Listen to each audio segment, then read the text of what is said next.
ഭരണ പ്രതിപക്ഷ എതിർപ്പുകൾക്കിടയിൽ സംസ്ഥാനത്ത് സമഗ്ര വോട്ടർ പട്ടിക പരിഷ്കരണത്തിന് തുടക്കം.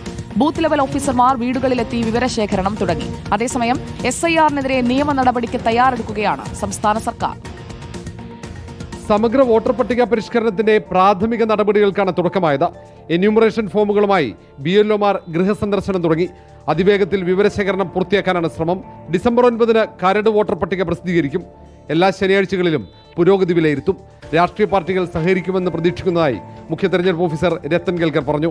പിന്നെ എല്ലാ പൊളിറ്റിക്കൽ പാർട്ടീസോട് നമുക്ക് അഭ്യർത്ഥിക്കാനുള്ളത് മീറ്റിംഗിലെ പങ്കാളികളാവണം, ഈ എൻറ്റയർ പ്രോസസ്സിലെ പങ്കാളികളാവണം. ഏതെങ്കിലും വിധത്തിലുള്ള ചോദ്യങ്ങളോ ഇല്ലെങ്കിൽ ക്ലാരിഫിക്കേഷനോ സംശയങ്ങളോ ഉണ്ടെങ്കിൽ നമുക്ക് അങ്ങനെയുള്ള യോഗത്തിൽ നമുക്ക് പരിഹരിക്കാവുന്നതേ ഉള്ളൂ. തൃശൂരിൽ കലാമണ്ഡലം ഗോപിയാശാനിൽ നിന്നാണ് ആദ്യ എന്യൂമറേഷൻ ഫോം സ്വീകരിച്ചത്. കണ്ണൂരിൽ എഴുത്തുകാരൻ T പത്മനാഭന്റെ ഫോം സ്വീകരിച്ചാണ് തുടക്കം. SIR വേഗത്തിലാക്കാൻ റെസിഡൻസ് അസോസിയേഷനുകളുടെ സഹായം തേടിയിട്ടുണ്ട്. BLOമാരെ സഹായിക്കാൻ നിർദ്ദേശിച്ച തെരഞ്ഞെടുപ്പ് കമ്മീഷൻ സർക്കുലറുകൾ പുറത്തിറക്കി. അതിനിടയിൽ SIR-നെതിരെ നിയമ നടപടിക്ക് തയ്യാറെടുക്കുകയാണ് സർക്കാർ. മുഖ്യമന്ത്രിയുടെ നേതൃത്വത്തിൽ നാളെ ചേരുന്ന സർവകക്ഷി യോഗത്തിൽ തീരുമാനമുണ്ടാകും. SIR-ൽ ആശങ്ക പ്രകടിപ്പിച്ച കേരള നദ്വത്തുൽ മുജാഹിദീൻ സംസ്ഥാന വൈസ് പ്രസിഡന്റ് ഹുസൈൻ മടവൂർ രംഗത്തെത്തിയിട്ടുണ്ട്.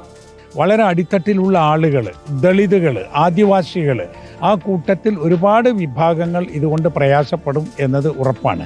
റിപ്പോർട്ടർ, തിരുവനന്തപുരം.